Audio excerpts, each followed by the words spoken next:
السلام علیکم لسنرز، آئیے کہانی چھپر چھاؤں کی دوسری اور آخری قسط سنتے ہیں۔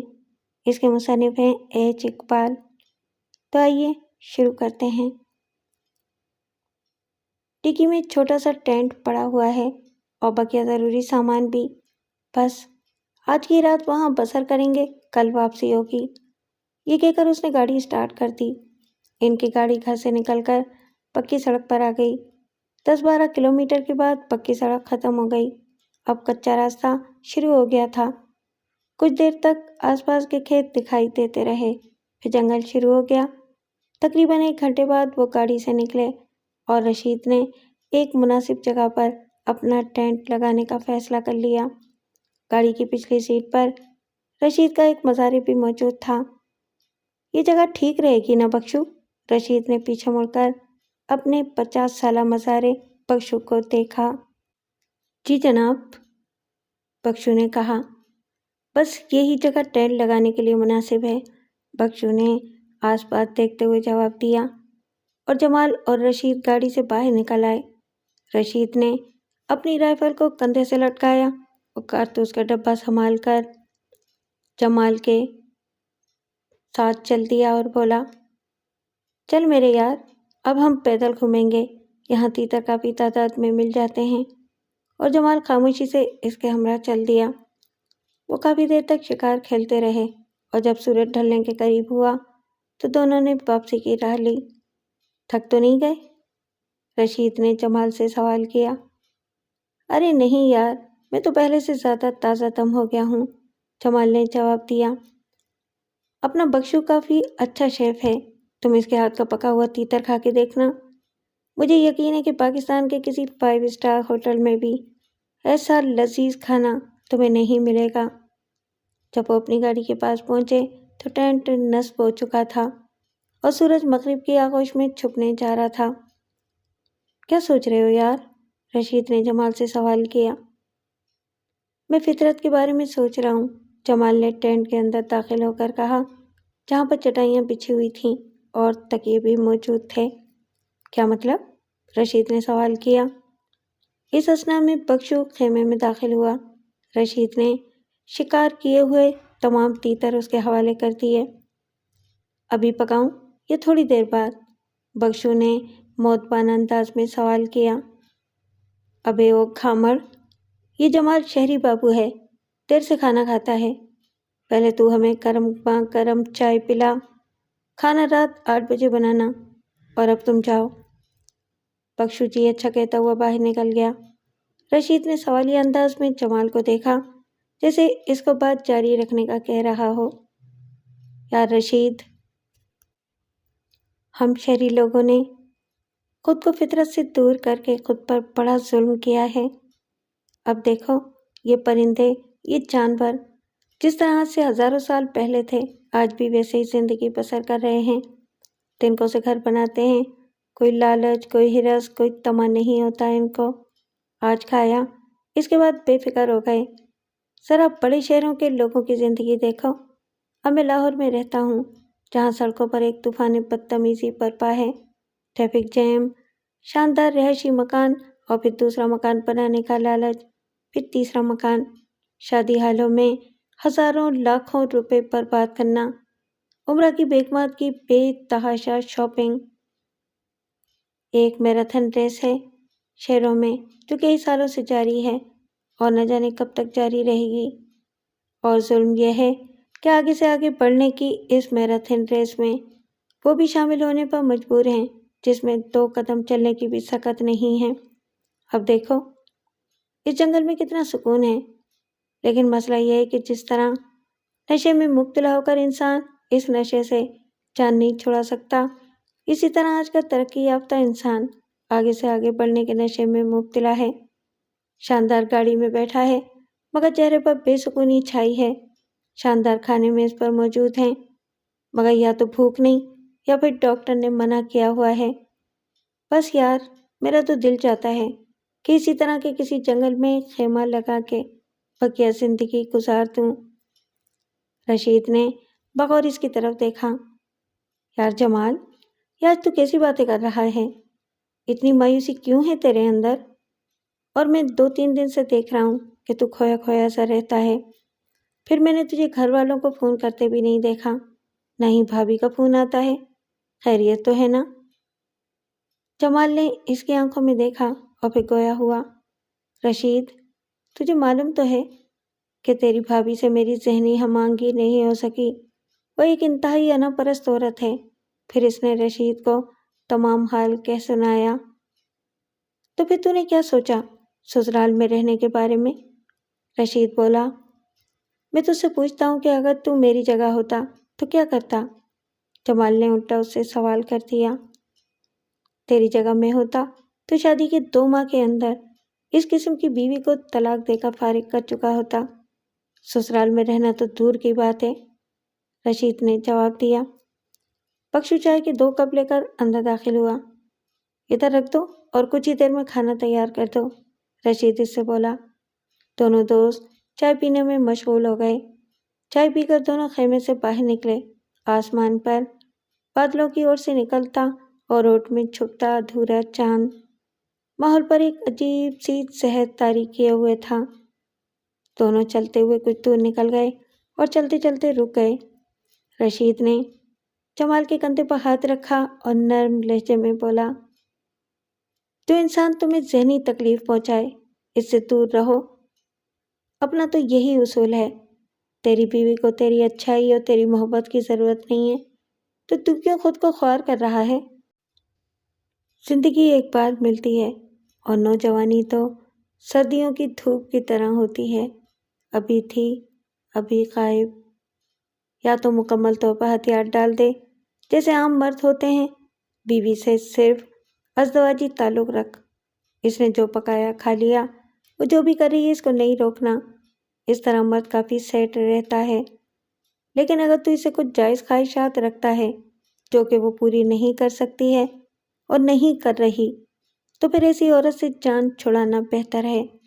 خود کو ہلکان کرنے سے کیا فائدہ؟ تو خود کو اندر ہی اندر سے دیمک کی طرح کھا رہا ہے اور وہ اپنے ماں باپ کے گھر میں خوش بیٹھی ہے۔ تجھ جیسے بے ضرر انسان کو اس حال میں دیکھ کر دکھ ہو رہا ہے۔ آؤ واپس چلتے ہیں اور موضوع بھی بدلتے ہیں۔ کچھ دیر خاموشی رہی۔ یار اس جنگل میں درندے تو نہیں ہوتے نا؟ جمال نے سوال کیا۔ اب وہ جنگل میں کہاں رہے یار، ہر 2-3 کلومیٹر کے بعد کوئی نہ کوئی گھر یا چھوٹا موٹا گاؤں موجود ہے۔ کتنی دیر باقی ہے کھانا پکنے میں؟ رشید نے بخشو سے پوچھا جو سالن پکانے میں مصروف تھا۔ چولہے میں جنگل کی خشک لکڑیاں چل رہی تھیں۔ بس جی 5-10 منٹ اور باقی ہیں، اس کے بعد روٹیاں بناؤں گا، بخشو دور سے بولا، اور اس کی بات سن کر دونوں اپنے خیمے کے اندر چلے گئے۔ سالن کی مہک ان کے نتنوں سے ٹکرا رہی تھی جس سے دونوں کی بھوک بھی چمک اٹھی۔ خیمے میں آ کر دونوں گپ شپ میں مصروف ہو گئے۔ تھوڑی دیر بعد کھانا لگا دیا گیا۔ تینوں نے مل کر خوب سیر ہو کر کھایا اور پھر بخشو قہوہ بنانے چلا گیا۔ ان کی یہ محفل رات 2 بجے تک جمی رہی۔ صبح جب وہ جمال جاگا تو سورج کافی اوپر آ چکا تھا۔ بخشو ناشتہ لے کر آ گیا۔ ناشتے کے بعد واپس جانے کی تیاری شروع ہو گئی۔ جب وہ گھر پہنچے تو دن کے 12 بج رہے تھے۔ جمال وہاں پر مزید 3 دن رہا اور 6 دن گزارنے کے بعد واپس اپنے شہر آ گیا۔ لیکن اپنے شہر میں داخل ہونے سے پہلے وہ مکمل طور پر ایک فیصلہ کر چکا تھا۔ اگلے دن وہ اپنے آفس سے چھٹی کے بعد سسرال چلا گیا۔ ہنا نے خلاف توقع اس کی خوب آؤ بھگت کی۔ اوپر والا پورشن دکھاؤ، جمال بولا۔ ہنا اس کو بالائی منزل پر لے گئی، ایک ایک کونا دکھایا۔ تمام پورشن دیکھ لینے کے بعد جمال کمرے میں آیا اور صوفے پر بیٹھتے ہوئے بولا، میں نے تمہیں تمہاری خواہش کے مطابق یہاں رکھنے کا فیصلہ کر لیا ہے۔ آج 14ویں کا چاند ہوگا، تم تیاری کرو، اسی ریسٹورانٹ میں کھانا کھاتے ہیں اور نئے سرے سے اپنی زندگی کا آغاز کرتے ہیں۔ میں تمہارے حق میں دعا کروں گا کہ اللہ تمہیں یہاں خوش رکھے اور تم میرے حق میں دعا کرنا کہ میں بھی یہاں خوش رہ سکوں۔ چائے پلاؤ۔ ہنا فوراً کچن میں جا گھسی اور چائے بنا کے لے آئی۔ جمال خاموشی سے چائے پینے میں مصروف ہو گیا۔ اس دوران ہنا ادھر ادھر کی باتیں کرتی رہی جن کا جواب جمال ہوں ہاں میں دیتا رہا اور خالی کپ ایک سائڈ پر رکھتے ہوئے بولا، میں ذرا کام سے باہر جا رہا ہوں، رات 8 بجے تک آ جاؤں گا، تم تیار رہنا۔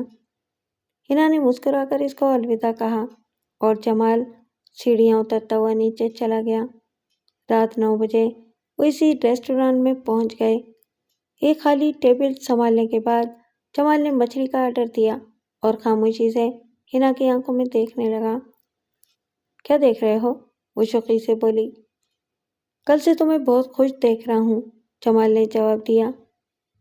تو کیا مجھے خوش نہیں ہونا چاہیے؟ ہنا نے سوال کیا۔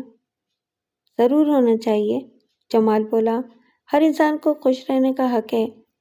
حیرت اس لیے ہوئی کہ میں نے اپنے گھر میں تمہیں کبھی اتنا خوش نہیں دیکھا۔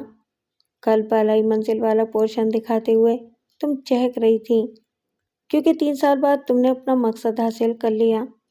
میں نے مرد ہو کر اپنے بھائی اور ماں کو چھوڑ دیا، کیونکہ میں نے اپنی ہر خوشی تم سے وابستہ کر لی تھی۔ تم نے عورت ہو کر شادی کے بعد بھی ہزار جتن کیے کہ تمہیں تمہارے میکے میں رہنے کی جگہ مل جائے، جبکہ عورت تو بچپن ہی سے ذہنی طور پر اپنے ماں باپ کے گھر میں خود کو مہمان سمجھتی ہے۔ اوپن ایئر ریسٹورانٹ میں ٹھنڈی ٹھنڈی ہوا چل رہی تھی۔ دریا کی لہروں سے ٹکرا کر آنے والی ہوا میں کافی خنکی تھی۔ اوپر آسمان پر اکیلا اور خاموش چاند جیسے دونوں کی باتیں سن رہا تھا۔ اس نے اپنی بات جاری رکھی۔ کل اپنی امی کے ساتھ میرے گھر چلی جانا اور اپنا سامان اٹھوا لینا۔ ہاں، میرے جہیز کا سامان تو وہیں پر رکھا ہے، کل اٹھوا لوں گی۔ اور تم شام سے کھوئے کھوئے سے کیوں ہو؟ بس اب تمہیں مجھ سے کوئی شکایت نہیں ہوگی، وہ اس کا ہاتھ تھامتے ہوئے بولی۔ اب مجھے بھی تم سے کوئی شکایت نہیں ہوگی۔ پھر وہ اس کی آنکھوں میں جھانکتے ہوئے بولا، میرا دوست رضوان کہتا ہے کہ بیویاں موسموں کی طرح ہوتی ہیں۔ کچھ بیویاں گرمی کے موسم کی طرح ہوتی ہیں اور کچھ سردی کے موسم جیسی ہوتی ہیں۔ مرد کو چاہیے کہ جس طرح موسم کے مطابق زندگی گزارتا ہے، وہ بھی اپنی بیوی کے مطابق زندگی گزار دے۔ مگر میں کہتا ہوں کہ بیوی کو سردیوں کے موسم میں دھوپ جیسا اور گرمیوں کی دوپہر میں درخت کی ٹھنڈی چھاؤں جیسا ہونا چاہیے۔ ہو سکتا ہے تمہیں میرے خیال سے اتفاق نہ ہو، کیونکہ تم ایک اعلیٰ تعلیم یافتہ لڑکی ہو، تمہارا اپنا نقطۂ نظر ہو سکتا ہے، مگر میں اپنے اس خیال سے چھٹکارا حاصل نہیں کر سکتا۔ تم نے کبھی وائلن کے تاروں میں سے نکلتی ہوئی جھنکار سنی ہے؟ جمال نے سوال کیا۔ میں سازوں کے بارے میں کم جانتی ہوں، ہنا نے جواب دیا۔ ہنا، میں نے وائلن کی کپ کپاتی تاروں میں سے ہمیشہ محبت کو آنسو بہاتے ہوئے محسوس کیا ہے۔ جب وائلن بجتا ہے تو یوں محسوس ہوتا ہے جیسے محبت اپنی قسمت پر آنسو بہا رہی ہو۔ یہ تم آج کیسی باتیں کر رہے ہو جمال؟ دیکھو کتنا سہانا موسم ہے، کوئی رومانٹک بات کرو نا۔ اگر میری جگہ ماورا ہوتی تو تم کتنے چہک رہے ہوتے، وہ اٹھلا کر بولی۔ تم تو خوش ہو نا؟ جمال نے سوال کیا۔ ہاں، میں بہت خوش ہوں، وہ آنکھیں بند کرتے ہوئے بولی۔ تھوڑی دیر بعد کھانا آ گیا اور دونوں کھانا کھانے میں مصروف ہو گئے۔ کھانے کے بعد کولڈ ڈرنک آ گئی۔ میں آج کیسی لگ رہی ہوں؟ ہنا شوق لہجے میں بولی۔ تمہارا چہرہ بہت خوبصورت ہے، جمال نے مختصر تبصرہ کیا۔ وہ تو ہے، مطلب آج اس وقت اس بلیک سوٹ میں کیسی لگ رہی ہوں؟ اس نے پھر سوال کیا۔ چھوڑو ان فضول باتوں کو، یہ بتاؤ کہ کھانا کیسا تھا؟ اس ریسٹورانٹ کی فرائی مچھلی بہت لاجواب ہوتی ہے، جمال ٹشو سے ہونٹ صاف کرتے ہوئے بولا۔ تم کافی بدلے بدلے لگ رہے ہو، لگتا ہے کہ امی کے گھر میں رہنے کا فیصلہ تمہیں پسند نہیں آیا۔ بات پسند ناپسند کی نہیں، درمیانی راستے کی ہے۔ اپنے گھر میں بھی تو میں ہر وقت سولی پہ لٹکا ہوتا تھا۔ اگر میں کہہ بھی دوں کہ نہیں جی، میں تو سسرال میں نہیں رہتا، تمہیں میرے ساتھ وہیں پہ رہنا ہوگا، تو اس سے کیا ہوگا؟ پھر تمہاری بے پرواہی اور میری بے سکونی شروع ہو جائے گی۔ جینے کا درمیانی راستہ تو مل گیا نا۔ بس ایک دکھ یہی ہے کہ کاش تم نے مجھے سسرال میں رہنے پر مجبور نہ کیا ہوتا۔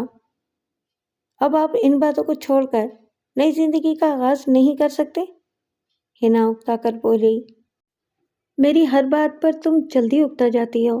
بس وعدہ، آج کے بعد اس موضوع پر کبھی بات نہیں ہوگی، چلیں؟ ہاں چلو۔ اگلے 2 دن میں شفٹنگ کا کام مکمل ہو گیا۔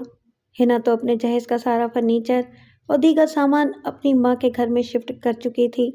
جمال نے صرف اپنے کپڑے وہاں سے اٹھائے، باقی سامان رہنے دیا۔ ہنا کو اس نے یہ کہا کہ جیسے ہی کوئی اچھے سے کرایہ دار مل گئے میں اپنا بقیہ سامان اٹھا لوں گا۔ ہنا نے تمام سامان اپنے نئے ٹھکانے پر شفٹ کر دیا۔ جمال دفتر سے آ کر تھوڑا سا آرام کرتا اور پھر باہر چلا جاتا، پھر رات گئے آتا اور کھانا کھاتے ہی سو جاتا۔ ہنا خود بھی جلدی سو جانے کی عادی تھی، اس لیے وہ اس کی اس تبدیلی پر معترض نہیں تھی۔ جمال ہنا کے ماں باپ سے بس واجبی سا تعلق رکھے ہوئے تھا، چونکہ اس کو ان کے پورشن سے ہو کر آنا پڑتا تھا، اس لیے سلام دعا تو لازمی تھی۔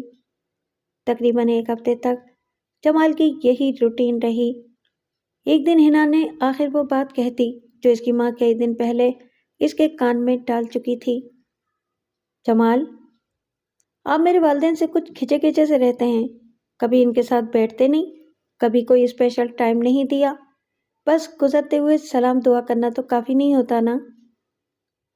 تو آپ کی امی صاحبہ نے ایک نیا محاذ کھڑا کر دیا، جمال نے جواب دیا۔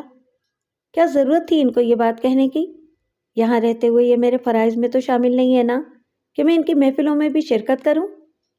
میں اپنے کام سے کام رکھنے والا انسان ہوں، آپ سے تو کوئی بات ہی کرنا گناہ ہے۔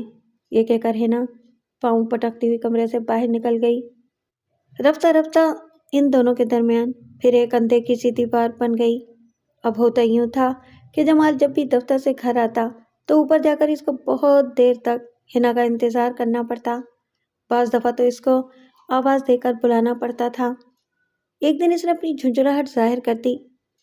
ہنا، کم سے کم اتنا تو کیا کرو کہ جب میں یہاں آؤں تو تم اپنے ہی پورشن میں ملو۔ اب تو میں جب بھی آؤں، جہاں سے بھی آؤں، تم نیچے موجود ہوتی ہو۔ ہاں تو میں آتی تو پھر تمہارے پاس ہی ہوں نا، اس میں اتنا شور کرنے کی کیا ضرورت ہے؟ ہنا بے پرواہی سے بولی۔ ضرورت ہے، وہ چلایا۔ میں چاہتا ہوں کہ جب میں آفس سے تھکا ہوا یہاں آؤں تو تم مجھے اپنی منتظر ملو۔ اگر میری یہ خواہش ناجائز ہے تو پھر تمہیں کوئی ضرورت نہیں ہے اوپر رہنے کی، جاؤ نیچے جا کر رہو۔ ہنا نے غصے بھری نظروں سے ایک نظر اس کو دیکھا اور پھر نیچے چلی گئی۔ جمال رات 10 بجے تک اس کا منتظر رہا۔ وہ 10:30 بجے آئی اور جمال سے کوئی بات کیے بنا چپ کر کے سو گئی۔ اگلی صبح دونوں کے بیچ تناؤ کی کیفیت موجود تھی۔ ہنا نے ناشتہ میز پر رکھا اور جانے ہی والی تھی کہ جمال کی آواز اس کی سماعت سے ٹکرائی۔ سنو، وہ دھیرے سے بولا۔ جی، اس نے بے اتنائی سے کہا۔ ہنا، میں اب اس ٹینشن زدہ ماحول میں مزید نہیں رہ سکتا۔ تمہیں تمہاری ماں کی اور بہن بھائی کی رفاقت درکار تھی، سو مل گئی۔ میری ضرورت نہ تمہیں پہلے کبھی تھی اور نہ آج ہے۔ میں صرف اپنے کپڑے لے کر آیا تھا، باقی سامان بھی لانا تھا، مگر لگتا ہے کہ اب اس کی ضرورت نہیں رہے گی۔ جمال اور بھی بہت کچھ کہنا چاہتا تھا، مگر ہنا مزید کوئی بات سنے بغیر اپنے کمرے میں چلی گئی۔ جمال کا خیال تھا کہ ہنا کو اپنی غلطی کا احساس ہو جائے گا، وہ سوری کر کے بات ختم کر دے گی، مگر ایسا کچھ نہ ہوا۔ جمال نے کچھ دیر تک اس کا انتظار کیا اور پھر آفس روانہ ہو گیا۔ آفس میں سارا دن اس کے ذہن میں آندھیاں چلتی رہیں، اپنی خودداری کی قربانی بھی اس کے کام نہ آئی تھی۔ اس نے فارغ اوقات میں اپنے ہر اقدام کا جائزہ لیا۔ ہو سکتا ہے ہنا اتنی قصوروار نہ ہو، وہ خود حالات بگڑنے کا ذمہ دار ہو، مگر اپنا جائزہ لینے کے بعد اس نے خود کو بری الذمہ پایا۔ پھر اس نے ہنا سے جدا ہونے کا فیصلہ کر لیا۔ آفس سے چھٹی ہوتے ہی وہ گھر پہنچا۔ ہنا کہیں بھی نہیں تھی۔ جمال نے کچھ دیر اس کا انتظار کیا، مگر وہ نہ آئی۔ پھر اس نے بیگ میں اپنے کپڑے ڈالے اور نیچے اتر گیا۔ نیچے والے پورشن میں کسی سے اس کا ٹکراؤ نہ ہوا۔ وہ دھڑکتے دل کے ساتھ گھر سے نکل گیا۔ اب اس نے ہنا کے ساتھ نہ رہنے کا فیصلہ کر لیا تھا۔ وہاں سے وہ سیدھا اپنی والدہ کے گھر روانہ ہو گیا۔ شام ڈھلے وہ والدہ کے گھر پہنچا۔ اس کی اڑی ہوئی رنگت اور ہاتھوں میں تھامے ہوئے بیگ نے اس کی ماں کو ساری کہانی بیان کر دی۔ بس اماں، اب میری قوت برداشت سے باہر ہے، میں نے گھر کو بچانے کے لیے ہر قدم اٹھایا، اپنی خودداری کو کچلا، مگر یہ عورت شاید میرے وجود کو برداشت نہیں کر سکتی۔ اب پلیز مجھے یہ مت کہیے گا کہ صبر کر، وہ ٹھیک ہو جائے گی۔ وہ ٹھیک نہیں ہو سکے گی کیونکہ وہ خود کو غلط سمجھتی ہی نہیں۔ بھابھی نے پانی کا گلاس اس کے ہاتھ میں تھمایا۔ بھائی نے دل جوئی کی، تب کہیں جا کر اس کی طبیعت کو تھوڑا سا قرار آیا۔ میرا کمرہ سیٹ کر دیں، میں یہاں رہوں گا، اور ہاں، اب میں حنا کو طلاق دوں یا دوسری شادی کروں، آپ کو کوئی اعتراض نہیں ہونا چاہیے۔ وہ تمام آداب ملحوظ رکھتے ہوئے بولا، تم اپنی خوشی کے لیے جو چاہے کرو، میں درمیان میں نہیں بولوں گی، ماں نے جواب دیا۔ تھوڑی دیر بعد وہ نارمل ہو گیا۔ اب وہ گھر والوں کے ساتھ بیٹھ کر خوش گپیوں میں مصروف تھا۔ کھانا کھانے کے بعد وہ اپنے کمرے میں چل دیا۔ اب جمال روزانہ 40 کلومیٹر کا سفر کر کے آفس جاتا اور واپس اپنی ماں والے گھر میں چلا جاتا۔ اس کا کمرہ اس کی جائے پناہ بن گیا تھا۔ ماورا اور رشید کو وہ تمام داستان سنا چکا تھا۔ دونوں نے اس کو یہی کہا کہ جو بھی فیصلہ کرو سوچ سمجھ کر کرو۔ کچھ دنوں کے بعد اس نے ماں کو باقاعدہ لڑکی دیکھنے کا کہہ دیا، ساتھ ہی یہ بھی کہا کہ بے شک کوئی بیوہ ہو مگر بہت زیادہ تعلیم یافتہ نہیں ہونی چاہیے، بس زیادہ سے زیادہ گریجویٹ ہو۔ اور اس کی ماں نے بھی اس کی دوسری شادی کا فیصلہ کر لیا تھا۔ البتہ حنا کو طلاق دینے کی مخالفت کی تھی، مگر جمال دوسری شادی کے ساتھ ساتھ طلاق پر بھی غور کر رہا تھا۔ آج جمال کو حنا سے جدا ہوئے 1 ماہ ہو چکا تھا۔ اس 1 ماہ کے دوران حنا نے ایک بار اس کو فون کیا تھا مگر نمبر بند مل رہا تھا۔ اس وقت بھی وہ اپنے پورشن میں بیٹھی نہ جانے کن سوچوں میں گم تھی کہ اس کی ماں اندر داخل ہوئی۔ یہ کیا حالت بنا رکھی ہے تو نے؟ حنا کی ماں اس کی آنکھوں میں جھانکتے ہوئے بولی۔ جمال کے لیے پریشان ہو تو بے فکر رہو، آ جائے گا، تمہارے بنا وہ رہ نہیں سکتا۔ امی، ان کا نمبر بند مل رہا ہے، لگتا ہے کہ انہوں نے نمبر تبدیل کر لیا ہے۔ انہوں نے ایسا کیوں کیا ہوگا؟ وہ فکر مند لہجے میں بولی۔ ہوگی کوئی وجہ، ہو سکتا ہے کہ نیٹ ورک خراب ہو۔ حنا، وہ تیرے بغیر نہیں رہ سکتا، چند دن اور صبر کر۔ اگر اسی طرح تو نے بے صبری دکھائی تو وہ اپنی منمانیاں شروع کر دے گا۔ مکان تو اس نے کرائے پر دے دیا ہے، پھر لے جائے گا وہ تجھ کو شہر سے دور اپنی اماں کے گھر میں۔